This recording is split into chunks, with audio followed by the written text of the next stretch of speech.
First of all, minutes of held on the 7th of February. Can I sign those as a due record? Any apologies?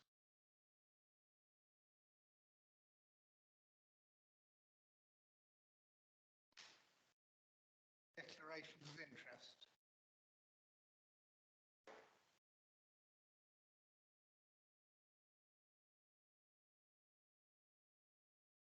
So we'll start with the proposed internal strategy. Chief Internal. Okay, so thank you, Chair. So this report presents the internal audit strategy and plan paper for 22-23 and gives members of the committee opportunity to review the contents of the plan. Page 4 of your pack just gives a bit more background information to why we have an internal audit strategy and plan. The strategy document is a key governance document that we produce annually and we present to the committee.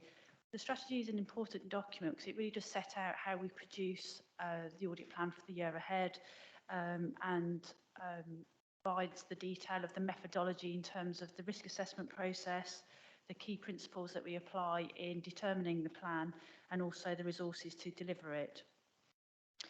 The strategy also sets out our methodology for calculating our annual audit opinion that goes into the annual governance statement. And at paragraph 4.4, I'd like to bring committee members' attention to the fact that we are proposing to amend the annual audit opinion methodology for 22-23. The two amendments that we'd like to make to the methodology are set out at paragraph 4.4 at the top of the page. And that's because we are doing a lower number of audit reviews in 22-23, and therefore we felt it was necessary to reduce the number of categories that we have. Otherwise, our work is spread too thinly across each of those categories, and we need to have enough audits within each category to be able to form a sensible judgment as to whether those categories pass or fail. The second element that we would like to amend is the benchmark percentage that we use to assess whether a category passes or fails, and we'd like to amend that percentage from 90% to 80%, and that is referred to in the second bullet point of paragraph 4.4 on page 5. And again, the reason for that is to ensure that we have a methodology which means that one fail doesn't mean an overall failure of that category, but where two fails may very well fail the whole category. And we feel that this gives a greater representation of the overall control environment for the council. So they're the two changes we'd like and are proposing for the methodology for 22-23. Moving on to the audit plan and counter fraud plan itself, and we'll discuss that in more detail in a moment or two. That's detailed in Appendix 1, which starts off on page 7 of your pack. But this audit plan has already been presented to the corporate leadership team and really is coming to you today for final endorsement. As always, this plan can be flexed and is flexible so that if there are any major changes to the audit plan, we will bring back any changes to the plan back to committee as we go through the year. So if I can ask you to turn to page 9, which is the start of the audit plan itself. Paragraph 5 on page 9 refers again to the audit strategy and sets it out in a bit more detail how we determine the audit plan for the year ahead. So one of the key exercises that Sue does as the audit manager is she links and maps the strategic and operational risk registers to our proposed audit work. We also consider any external audit requirements, and we also have detailed discussions with the corporate leadership team and the extended leadership team before we finalise our proposed audit plan. And as you would expect, we also liaise with the Council's monitoring officer and also the Section 151 officer as well in relation to the detail of the plan. Turning to page 10 of your pack, this sets out the risk assessment process that we use. So for all auditable areas of the council, we refresh the risk assessment. So we look at 7 key factors around materiality, impacts and sensitivity of the area, significance of the area, and also stability of the area. And this allows us then to rank each auditable area, which is quite a big exercise, into a high, medium or low risk rating. This then allows us to target key resources for those high risk areas. Our risk assessment methodology is set out in Appendix A within this report, if you need to know more details about that. And then we apply some key principles when determining what to include in the plan. So we tend to only look at those reviews that have a risk rating which is high. From time to time, we will look at lower risk ratings, but we do scrutinise those before they are incorporated into the plan. As you would expect, to give assurance over the financial management of the council, we include a good amount of time looking at the council's financial systems. We also have an allocation of days to react to any special investigations that would occur during the year, and we also have a programme of counter-fraud work as well. Sue, as the audit manager, also liaises with the external auditor from time to time in relation to the audit plan. So in terms of the resources to deliver the plan for the year, we have 225 days, and of that is split between the audit plan, which is 190 days, and the counter-fraud plan, which is 35 days. How that time is split, we'll come on to in a moment, but the detail is within appendices B and C within this report. Turning to page 11 of your pack, you'll see figure 1, which I suppose nice and neatly shows how the time is split across all the various categories in terms of the different directorates, management time, counter-fraud time, as well as any cross-cutting exercises. So some of the key headlines of this year's plan is that we do have time to continue to support the Council's digital transformation programme. We have a piece of work, a project support piece of work on the customer experience improvement project. And as you would expect, with climate change taking national and global stage at the moment, we do have a piece of work on climate change during 22-23. Again, due to the Ukrainian crisis, and again, as you would expect, we have some IT work in relation to the Council's cyber security arrangements, and where previously we've looked at our preventative controls in place, this year we're looking at how prepared we are and how we would respond to such a cyber attack, as well as giving assurance over the Council's IT systems resilience. Again, as you would expect, we have time in the audit plan to continue to support the Council's response to the COVID pandemic, which includes project support in relation to any sort of further grant payments that are going to be made as we go through the year. And as mentioned, we have work on our key financial systems, and we have various proactive counter-fraud work, which we'll see in a moment, which is attached as Appendix C. So towards the bottom of page 11, paragraph 15, this is where we now talk about the proposed audit methodology for our annual audit opinion. And you'll see there that the categories have reduced from the 5, as previously mentioned, to the 3, which is the core financial systems, assurance reviews, and also the counter-fraud work. Turning to page 13 of your pack here, I refer to our quality assurance framework, and this really sets out how we ensure that the work that's produced and issued across the council is quality assured. Both myself as the Chief Internal Auditor and Sue as the Audit Manager have a very important role to play in this. A point worthy of note is that as part of the public sector internal audit standards, every 5 years our service has to be externally assessed.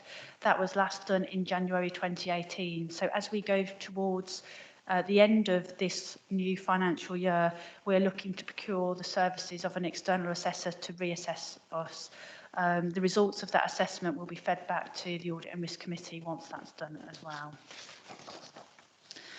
So the detail of the actual work to be carried out by the audit service this year starts off on page 16 and goes all the way through to page 23, and that covers both our systems planned work and also our counter-fraud work. In addition to the planned counter-fraud work, the Revenues and Benefits team at South Staffordshire also undertake various investigations in relation to council tax and NDR, and they also manage the council's participation in the biennial National Fraud Initiative exercise as well. And I believe that the Assistant Director will be attending the next committee meeting to give some further details as to the work that her team carries out in relation to counter-fraud work. And in relation to the planned systems work as well, we do, as well as the planned work, the Section 151 officer does have a contingency pot of funding. So should there be an emerging risk that we can't accommodate within the current audit plan, there is some funding there to procure in further days worth of audit resource should that be required. So, Chair, I'm happy to take any questions in relation to any of that. Yes, thank you very much for that report. Any questions from the floor? Ian? Thank you, Mr. Chairman. There's a new funding stream that I can't quite see how it fits, which is this so-called council tax reduction for A to D, and the upcoming £200 sort of prepayment loan on the fuel bills. How do you propose to deal with that one, please? Thank you for your question. In relation to the fuel allowance, the council tax, we're actually supporting the project at the moment for the process that's going to be put into place. And what we've done is we've reallocated some of the resources from the planning 21-22 to provide support. So we are already supporting that. In relation to the payment of the £200 in October, obviously until we know from the government how that's going to be processed and the requirements, we'll have to wait and see what comes with that. But like I said, we have got flexibility. So if we are required to support it, then through Pete, we'd agree any audit resource that would be required on the work that we needed to do in addition to the planned work we've got scheduled already. Thank you. As long as the flexibility exists to do whatever we need to with that, I'm happy. Thank you.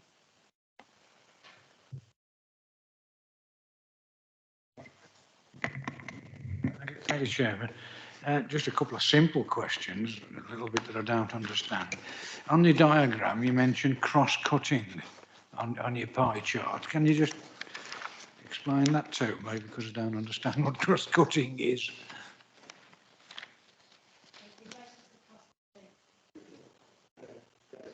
Oh, yes.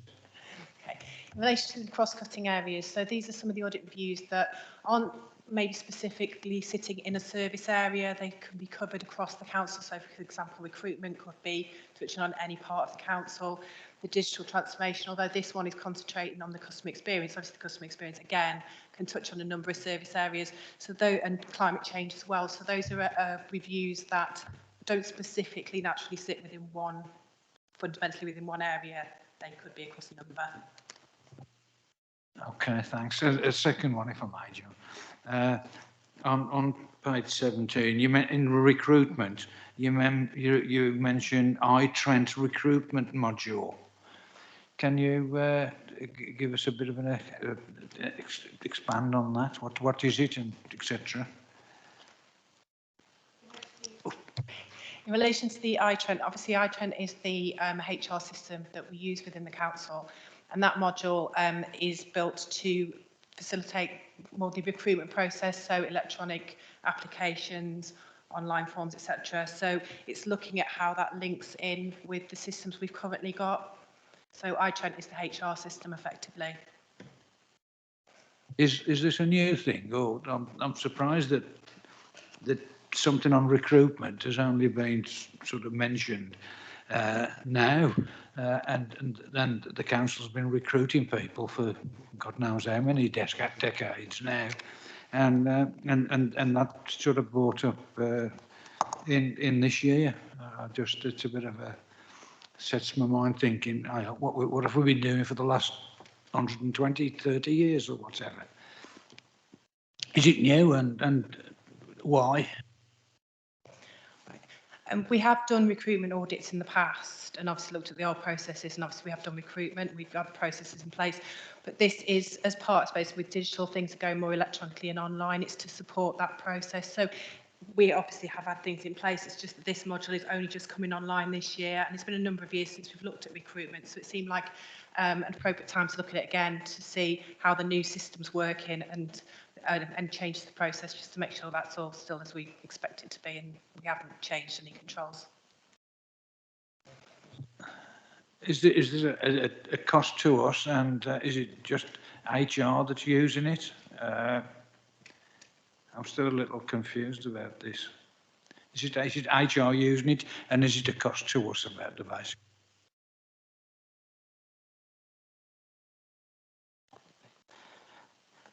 So, well, HR have the iTrent system, but it will be open to other areas within the council to do that recruitment and sort of drive and manage the recruitment through it.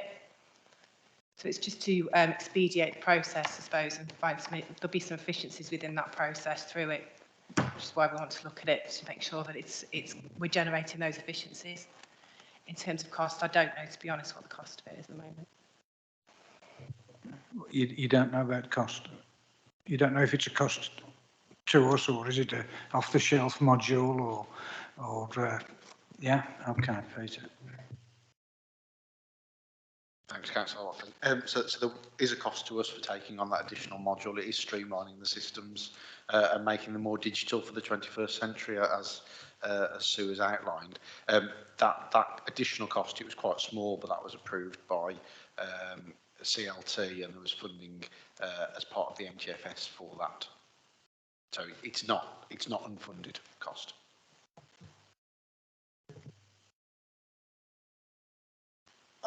I think when the audit's done and we get the audit report, we'll know whether it's been successful and saved us money. That's the reason we're doing it, which I think is, you know, to answer that question, I think is the answer. So we'll know when they have.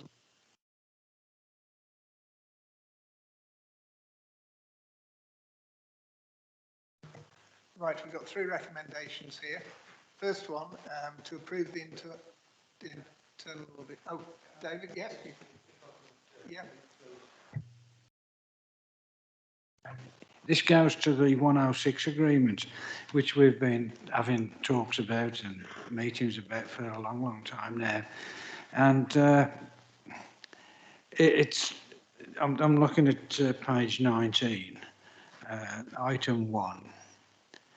A high-level review of Section 106 process will be undertaken to provide assurance that member involvement and communications have been considered and captured within the new process. It says it will be undertaken. My assumption was that that had been done, and it's been presented to us already as a council.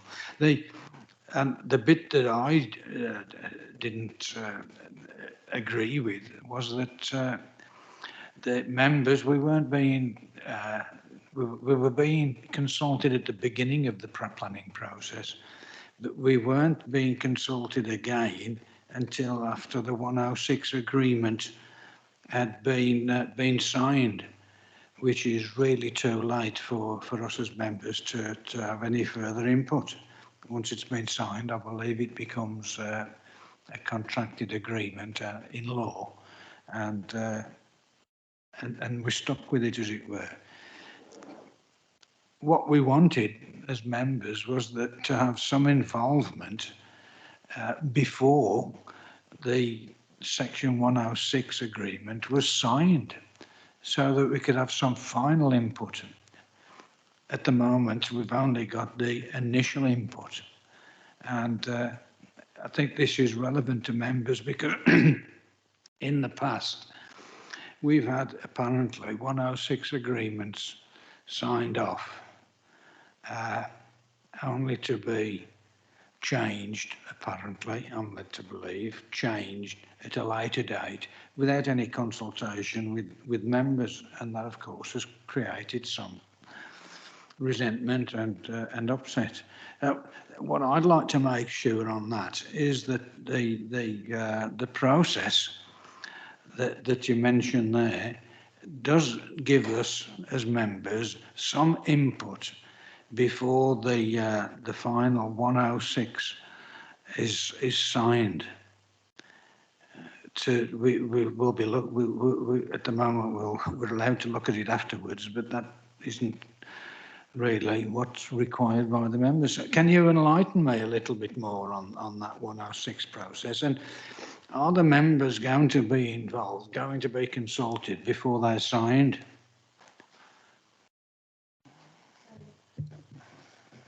And Sorry, a bit too quick for you.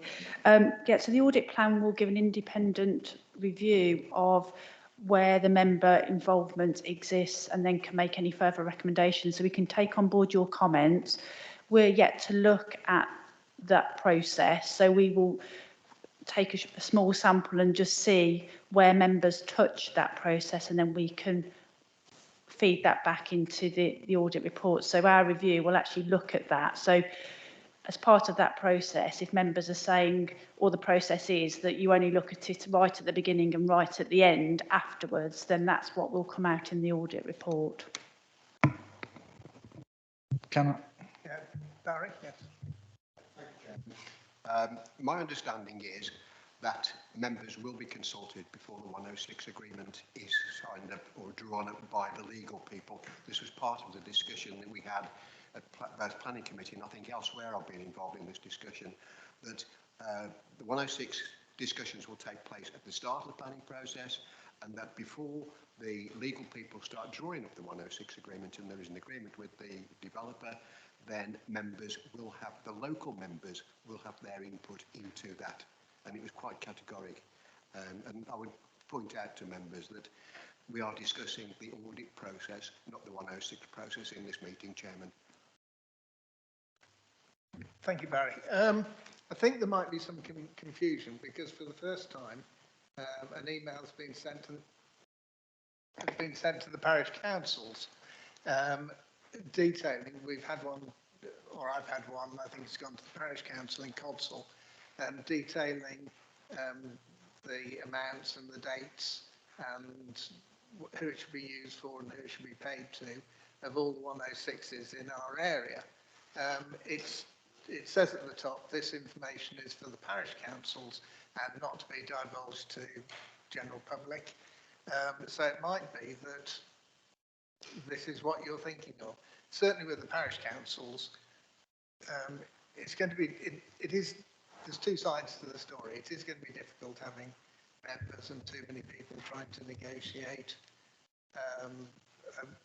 a 106, but I think the members might well be involved. It might just be the parish councils who aren't really being told until it's the details, until it's final and it's written in stone, and they won't have any option to enter in. You know, when they get notification, it's too late to do anything because it's all signed. It might just be that you're confusing the members with the way the parish councils are being treated. I'm not sure, but we're certainly watching this space, and it's scheduled. The whole 106 agreement is due to be re-looked at, and the progress that's been made, and reporting back to this committee. What date is that? It was 6 months we asked for, I think, wasn't it? Well, the high-level review is going to come back in Q1, so relatively soon. So Yeah. When will that be? Is that July committee? Yeah, it would be the May or the July committee, depending on how quickly we can finalise it. And then the full systems piece of work, that will be done, is that in Q3? Yeah, That's scheduled to be done in September, so that an update report can be brought to the committee in November to give a full 12 months to allow the new process to have gone through and embed. I think it's a very good example of how the internal audit have picked up problems. We've brought them to the attention of the council and things have happened. We'll carry on monitoring it. It's not for this committee to decide the process of the council. We're a member-led council, and eventually, if the members aren't happy with the system, it's up to the members as a whole. But I think it's our job to monitor what's happening, and particularly that there aren't any slipping through the net, and the procedures are there. But it's certainly more transparent than it's ever been. We're all aware of everything in our area, as well as Barry says, going to have an option to put our opinion in. So I feel that's a long way, we've come forward a long way there, and we'll continue to watch this space. Thanks for bringing that one up.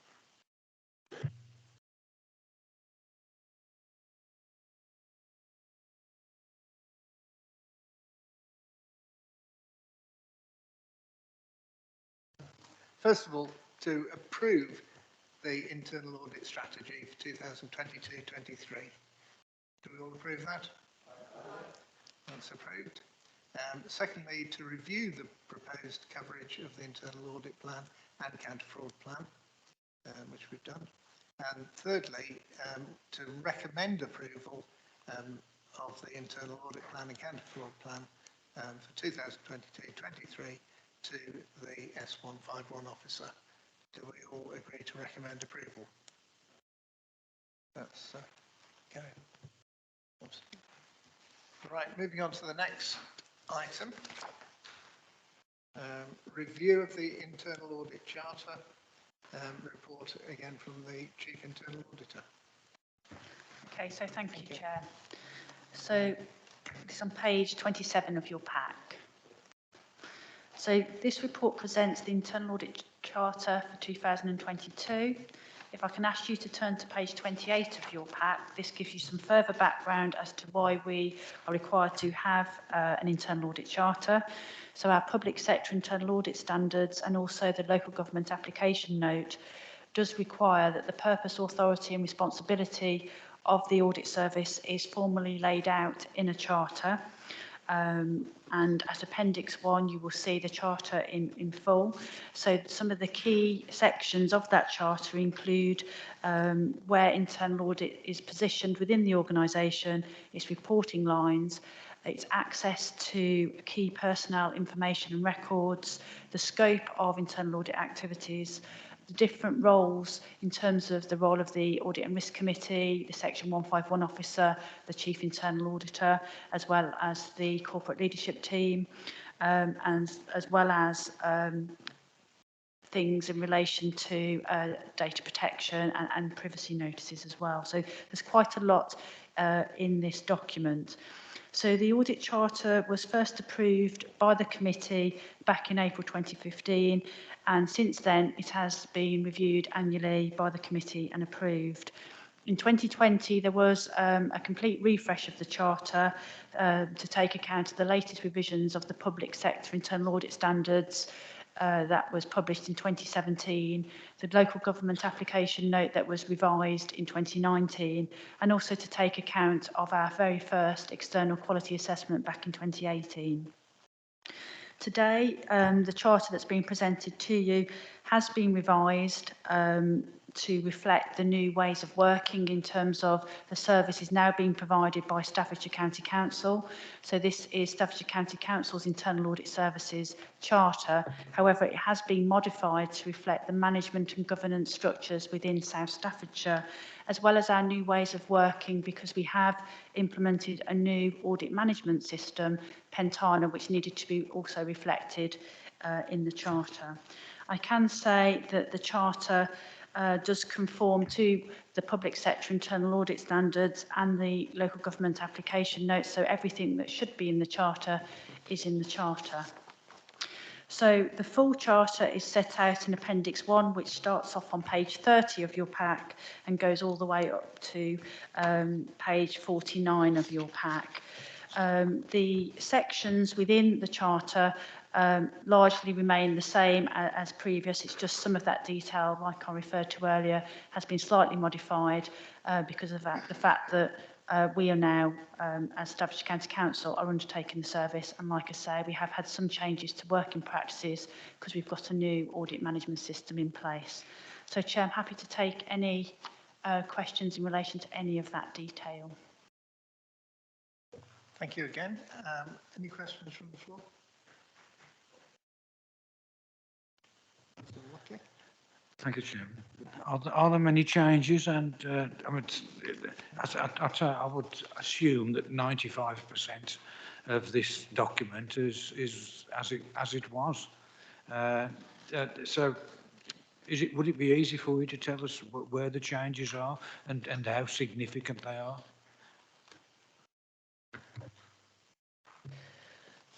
There's no significant changes because when I first arrived here at South Staffordshire, was it about 8 years ago, the charter was modified to sort of fit in with how we operate at Staffordshire County Council. So it is only minor changes.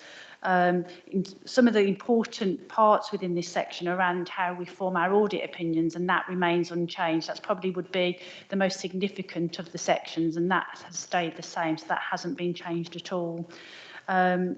Our audit processes, section 14, that makes reference to use of Pentana.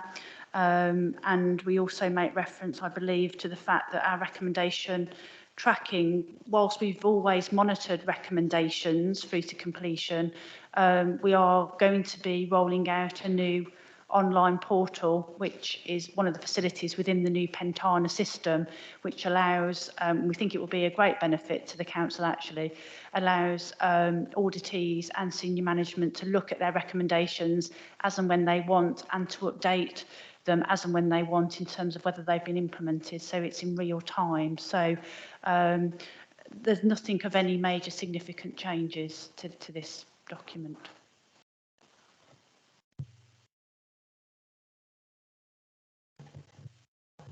Any other questions? No, in that case, the recommendation was to consider and approve the internal audit charter. Do we all approve that? Yep, all approve that. And now we move on to Treasury Management Strategy and Prudential Indicators 2022-23 to 24-25. I'll hand over to the Director, Corporate Director of Finance. Thank you, Chairman. I'm going to ask Mr. Mayhew to present the report, and then we'll take any questions. Yeah, thank you, Chair. Thank you, Peter, and good afternoon, members.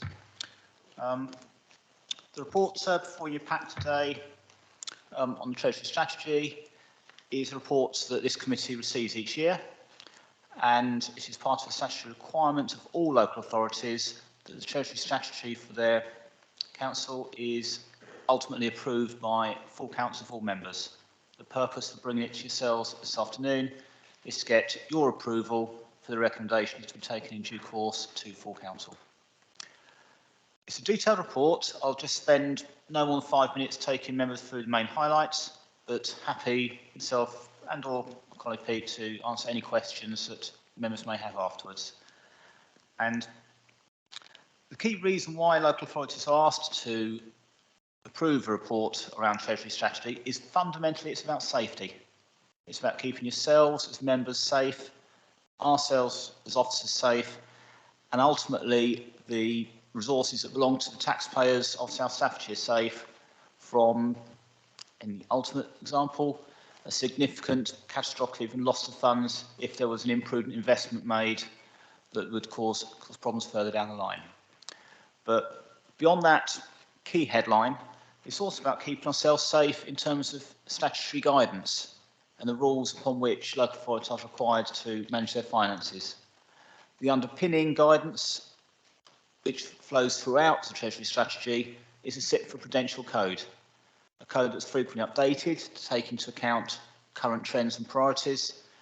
And of late, one of the main instructions that we make certain that South Saturday adhere to is a requirement, a principle that local authorities do not borrow money where it's considered that commercial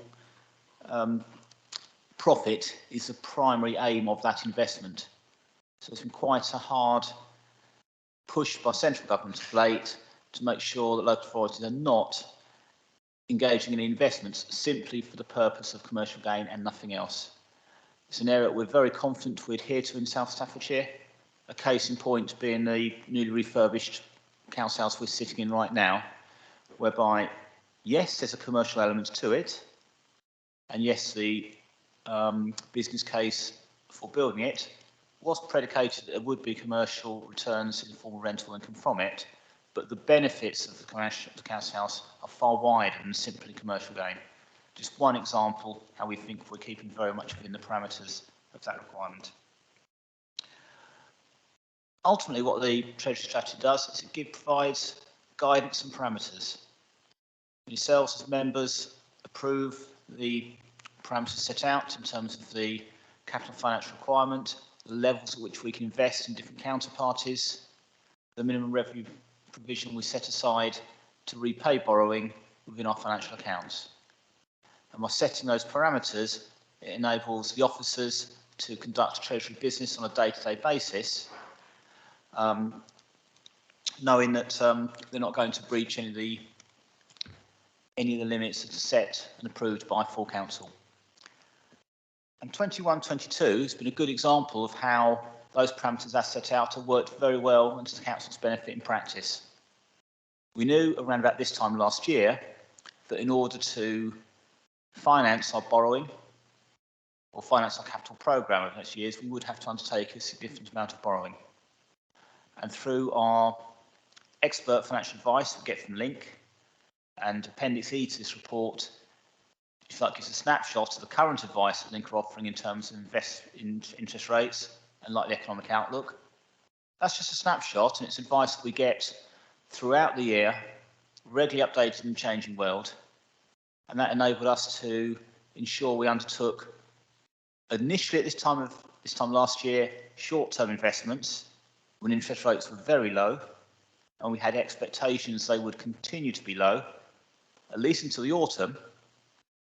And crucially, it was around the autumn time that advice changed, and we felt that in order to get the best possible rates for long-term investments, that was the opportune time to invest in longer term.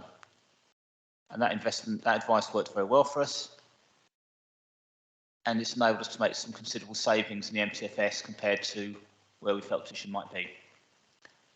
And secondly, having made those made that borrowing, meaning that in the short term, the finances of the council were particularly healthy, ahead of the requirement to pay the various contractors for our capital programme. We've been able to, just recently, invest those monies into suitable counterparties at the best interest rates available, effectively nullifying the cost, in the short term at least, of the investments we've made. So just some examples of how just in the last 12 months, the existence of a member-approved Treasury strategy enables the officers to, on a day-to-day basis, conduct the Treasury business in the best interests of the council and taxpayers alike. The actual recommendations members have been asked to take forward to full council. It amounts to, just bear with me 1 second, just pause, I'll come.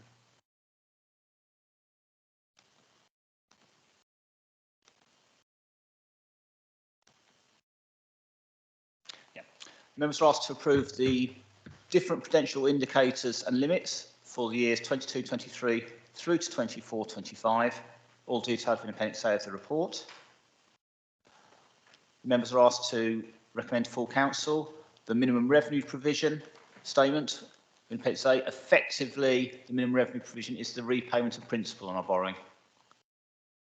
So the statement ensures that when amounts come due, there's sufficient money within the council's budget to afford those. The wider Treasury management strategy in Appendix A, the potential indicators contained within Appendix A, and the investment strategy is also contained within the Treasury management strategy of Appendix A. I'm happy to answer any questions members may have.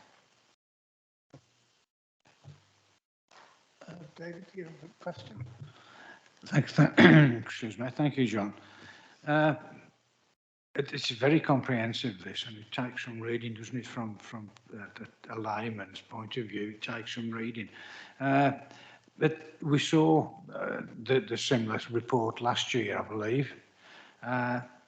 What I'd like to know is, a similar question that I've asked before, is how much different is it from the one that we saw last year? If there's any major changes, it looks to me very much the same. I think the figures have changed a little bit about bank rate and potential for the future going on, things like that, which are always up in the air a little bit. So, but basically, am I right in saying that the procedures and process are exactly the same as we saw last year? Am I right in saying that? There's been no major changes. I think you're absolutely right. There's nothing major that's changed. You've correctly picked up that we do update the figures as the capital programme is dynamic, and how our expenditure flows through in different years won't be exactly the same. But the good news is how that impacts on our wider limits hasn't altered. We're a long way short of any breach. We continue to be a long way short of any breach. The underpinning prudential code has just been updated slightly, which is why I sort of outlined to the committee how there's an increasing emphasis, if like, that councils shouldn't engage in borrowing purely for commercial gain. There are some councils, I'm sure members will be aware, that have transgressed, I think, in the past on that requirement. And some of, examples would be considerable investment in out-of-town shopping centres that geographically bear no relation whatsoever to the actual geographical limits of that council. Those are sort of red flags, I think, that central government are looking for and emphasising that. But back to your question, that's the emphasis on that point's greater this year than it was previously. But we weren't anywhere near in breach of it in any case. And otherwise, I think, again, you're right to pick up Appendix C at the back. We live in a very dynamic economic world, and the external indicators we get around inflation, interest rates, economic outlook are continually changing, and we continually update our thinking and our strategies around that. But as far as members of this committee are concerned, in terms of approving the limits upon which we engage as officers, very, very little change. And I don't know if you'd like to add anything, Pete, or...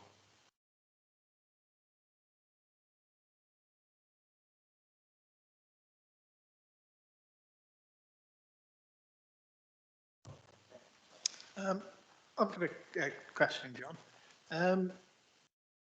Bearing in mind that everything that we're investing in, we've taken the view it's for the benefit of the community. We've got criteria that premises must be within South Staffordshire, the other criteria. We haven't invested as much as we'd planned. And what we had planned, we'd assumed a return of 5%, I think was a criteria on it.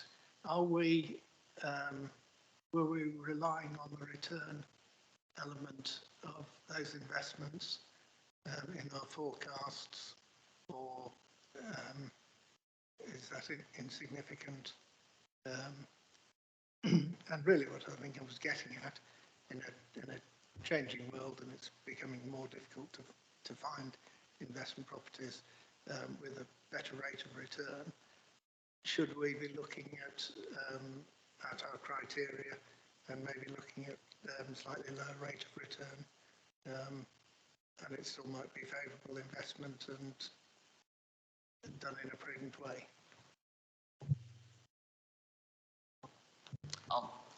I'll kickstart the answer. Pete might well come in to help out and let's go through. I think there's always a strong link between treasury strategy and capital strategy.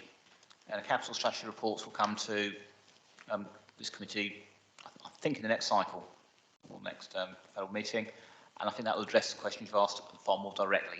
But I'll get some summaries now that I think what we attempt to achieve as accountants is all our strategies linking. So the treasury strategy links to the capital strategy, which links to the MTFS that we approve through February. The MTFS, certainly for the current year we're just entering into, is predicated on rental incomes from properties we've already got. So there's no assumption that we're going to invest in the course of 22-23 to generate more income that may become not certain. So we've got budgets for this year based on leases that have been signed, tenants that are in situ. To the latter years of the MTFS, we do make some high-level assumptions around where we think we might be investing or reinvesting monies and so on. And like across the 5 years of the MTFS, the level of certainty does reduce as you go through the years. And I think you're absolutely right through the capital strategy, as we take on board better information about what's achievable and realistic versus alternative options, and the RPP process that we entered into in November. I think, yes, we would reflect upon all those factors and therefore make sure that what we bring to the table for Cabinet and members November, February is reflective of everything we could possibly know about the world about a changing world. So we're not part of the MTFS if you don't want to be too rigid at any point in time. But for the immediate term, for the next 12 months, there isn't an issue. We've budgeted on effectively lease contracts in place from tenants. I hope that part answers the question. I'll pass to Pete because I'm sure he'll have something to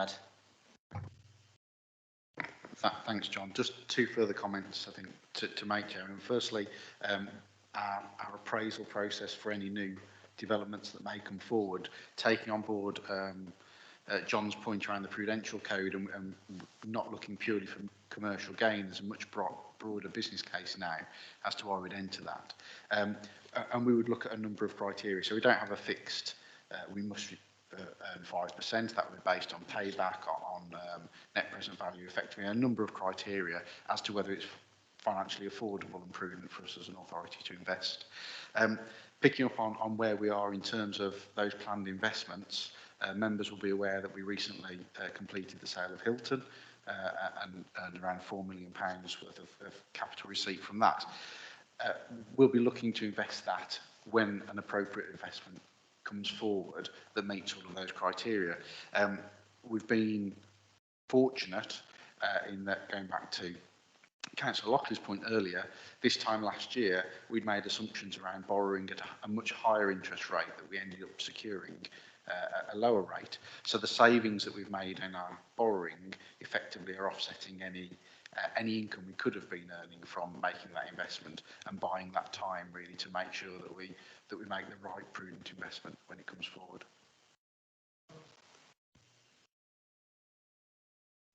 I was interested in hearing your thoughts. Thank you very much for that.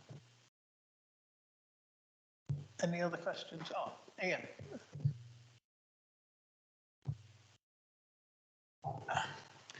Just looking at Appendix C, how often do we consider whether that list of countries needs changing?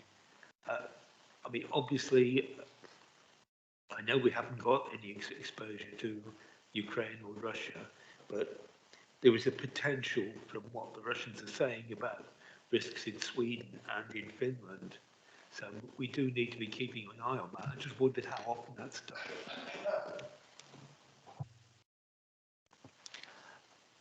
It's fair to say for our communications with our Treasury advisors, it's permanently under review. And I think if we ever got notice on one evening that whether it be a particular bank or a particular institution or a particular country shifted in the risk register from green to red, we would be notified the very next day to prevent us changing our investment strategy. So So where you get the lists, if you like, of countries and so forth, you can always take that as a point in time. As of today, it doesn't mean we have to stick to that over the course of the next 12 months. If we got notification that a particular investment was no longer considered safe, rest assured we'd be informed and the officers would not be investing in that area.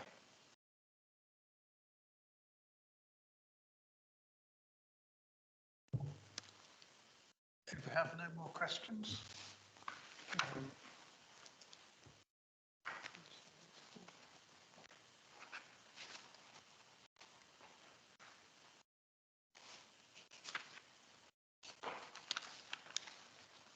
recommendation. Recommended to approve each of the 5 key elements of these reports. Can we do that in one? Or, do we take these all together? Do we approve all of those recommendations? Okay, that's approved.